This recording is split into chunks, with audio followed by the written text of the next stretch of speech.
وإذ واعدنا موسى 40 ليلة ثم اتخذتم العجل من بعده وأنتم ظالمون. في البداية بعزي أسرته وأهله، بعزي زملائه في الأردن، وإحنا كحركة فنية نستنكر مثل هيك أعمال. هذا إعلامي كان صديق لكل الإعلاميين، صديق لكل الفنانين. هذا له من 2005 في عمان، يعني عمر عاش في عمان، عاش بيننا. امتدت إليه يد غادرة غدرته.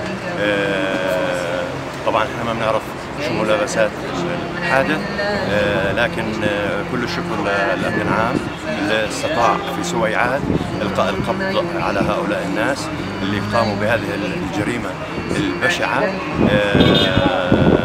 هذا بيتطلب منا احنا كمان كمواطنين نحط ايدينا بايدين قواتنا الأمنية في بيوتنا، نساعد أطفالنا والأجيال القادمة على نبذ العنف وتربيتهم تربية بعيدة عن سلوك العنف اللي عمالنا بنشاهده في بلدنا.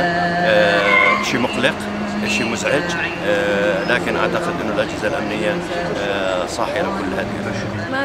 وبالفعل الأردن غير وجود الإعلاميين اللي وقف اليوم مع إعلامي أردني لبنان.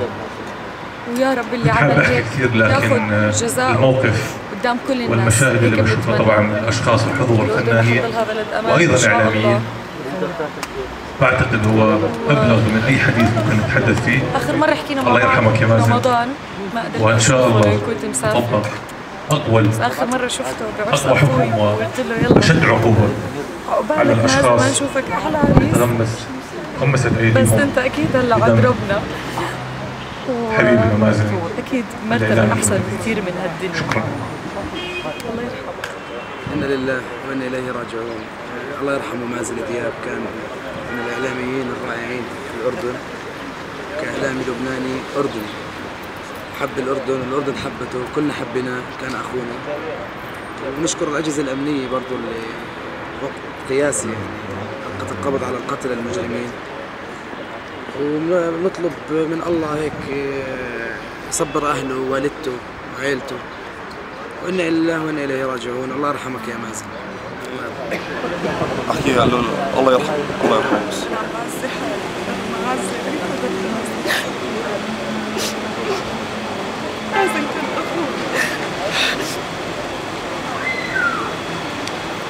امبارح لما سمعت الخبر على الفيسبوك ما صدقت، اتصلت وتأكدت، رحت لعند البيت عشان أتأكد. أنا لليوم مصدومة. مازن إنسان كان كتير بحب الحياة، كان دايما نفسه يكون يشتغل، يعني كان بيشتغل عم بيسابق الزمن ليشتغل، كأنه قلبه حاسه إنه راح يكون عمره كتير قصير. ما بعرف شو بدي أحكي. عشرة عمر كنا مع بعض من 2007، ساندني كتير بأشياء بتخصني، في كتير ذكريات حلوة، كل الناس بتحبه. أنا الناس اللي عملت فيه هيك أنا بطالب بدهم ينعدموا ليكونوا عبرة لكل الناس اللي عم تعمل هيك وبتقتل الأرواح بهاي الطريقة، لأنه حرام واحد زي مازن يموت بهاي الطريقة البشعة. الله يرحمك يا مازن ويجعل مثواك الجنة، ولازم كلنا ناخذ حق مازن. كان دائما يقابل الإساءة بالحسنة. مازن كان له العديد من الوقفات وكان له العديد من الإنجازات. مازن أعطى كأردني قبل أن يكون لبناني، فقد عشق الأردن، عشقه حتى النخاع. وعندما كنت تعرف عليه الإعلامي اللبناني كان يقاطعك ويقول أنا أردني، كان يقول أنا أردني. نعم، نقف اليوم لنستذكر مازن دياب، الإعلامي، الإنسان، الفنان الذي لطالما أعطى ولطالما كان بين أصدقائه جبلا شامخا. خلصت مرض السرطان الحمد لله، قررت يعني أكون رياضي وحافظ على جسمي. الخبر اللي سمعناه كلياتنا امبارح كان كثير صادم بصراحة. أنا مش عارف أحكي أبدا، وأنا يعني بعتذر منكم اضطريت تسمعوا هالوساتي. خلينا نحكي، أنا بشكركم على حضوركم، وبتمنى إنه المناسبة اللي جمعتنا اليوم بوفاة مازن دياب تجمعنا دائما بأفراحنا مش بأطراحنا. شكرا. مش عارف شو بدي أحكي لك صراحة. ممكن هالشيء يخذله؟ يعني السرطان كان على مازن أرحم من غسل البشر. كان في إيفنت مازن كان يقول إجا دور، اليوم أنا بقول إجا دور نوقف سوا إيد بإيد حتى نقدر نعمل شيء، حتى نحافظ على اللي باقي، مش عارف شو بدي احكي لك، حتى نحافظ على القيم والاخلاق، انسان طيب، والحب والمحبه والعطاء، انسان محترم، بكفي كره، يعني ما بيستاهلش اللي صار فيه، صار فيه والله ما بيستاهل. يا ريتك ما جيت على عمري صراحه، لك الله يرحمه.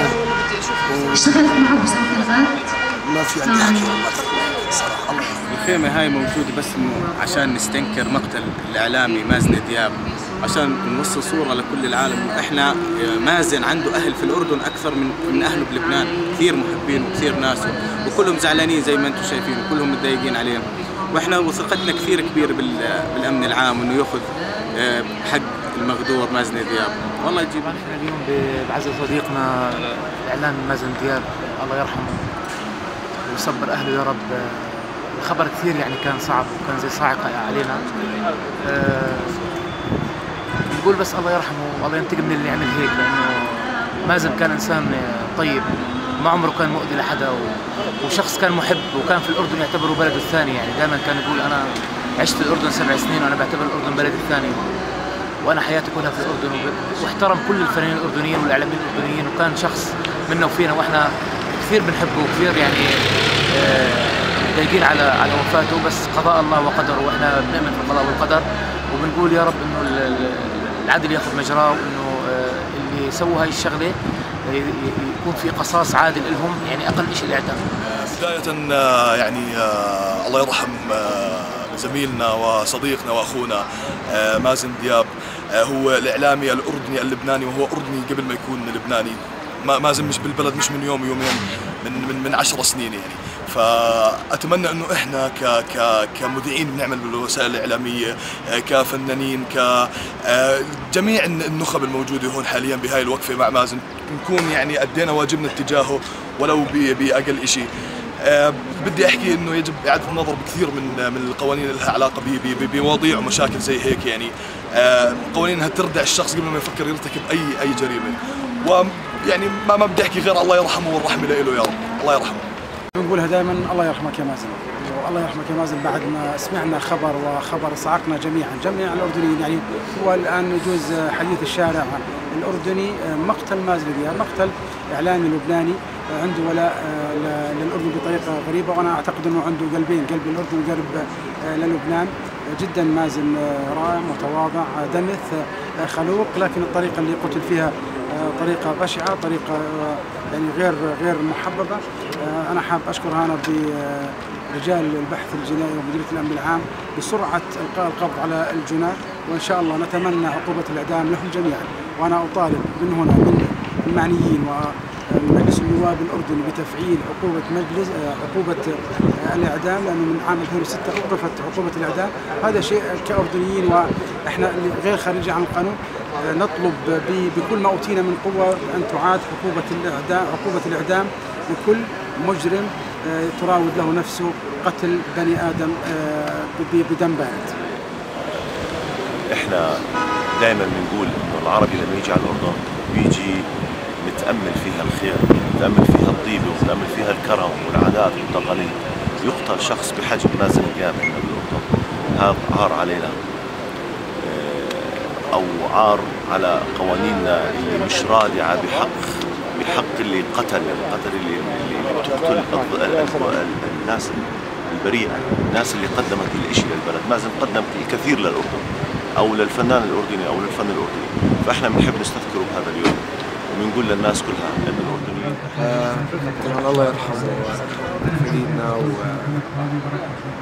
الإعلامي البارز مازن دياب. يعني لقينا الخبر كان جدا صعب علينا، وكان خبر مؤسف جدا بالطريقة اللي مات فيها، الله يرحمه. وإن شاء الله يكون في ردة فعل يعني من السلطات وأصحاب القرار في البلد، حتى يعني هالأشياء اللي عم بتصير والمهزلة اللي تخلص في البلد.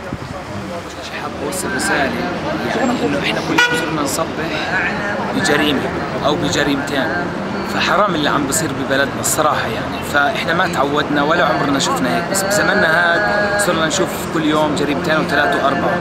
بخصوص مازن الله يرحمه ويجعل مثواه الجنة، مازن كان زلمة جدا مسالم، ما بيستاهل اللي صار فيه، بس مادام في خبيثين بهالبلد وفي ناس بتقتل بإيد باردة، فاحنا لازم نوقفهم عند حدهم. فلازم احنا نطلب رساله من الحكومات من الناس انه لازم نوقف الجرائم عشان تكون ببلدنا كما تعودنا عليها بخير وشعبها بخير. خبر اتصال زميلة لنا بالاعلام ساكنه جنب بيت مازن، يعني فوق بيت مازن، خبرتني بصراحه انا ما صدقت الموضوع، فكرتها يعني مسحه ومقلب، فهي ظلت مصرة وأنا سكرت الخط ورحت هناك ولقيت لقيت كثير ناس من الفنانين من أصحاب مازن، من الشرطة كانت موجودة، كثير ناس. ولغاية هلا بصراحة احنا لسه مش مصدقين الموضوع اللي صار، ويا رب يعني بدي أطلب من كل يعني الأمن العام، من الديوان الملكي، من الحكومة، من نقابة الصحفيين اللي احنا موجودين عندها يلاقوا حل على الموضوع، لأنه كثير بآخر فترة عم نشوف تعرض كثير من الأشخاص، سواء كانوا إعلاميين، سواء كانوا فنانين، سواء كانوا أشخاص عاديين قاعدين ببيوتهم، قاعدين يعني براحة البال، فجأة بيجيهم واحد لا دين إله ولا ضمير إله بيتعرض لهم بقتلهم. أول شيء بسم الله الرحمن الرحيم، والله يرحم مازن. احنا هون مشان خبر كثير مهم، مشان حدث كثير كبير. القاتل يقتل، احنا بنطالب بأشد العقوبات على الجناة اللي اكيد يعني سببوا بفقدان صديق عزيز، ويا رب نتمنى له الرحمة، الله يكون معاه ان شاء الله في بقبره، وبنواسي اهله اكيد بلبنان، وبنواسي الشعب الاردني اكيد، شعب ثاني. شكرا لكم. شكرا.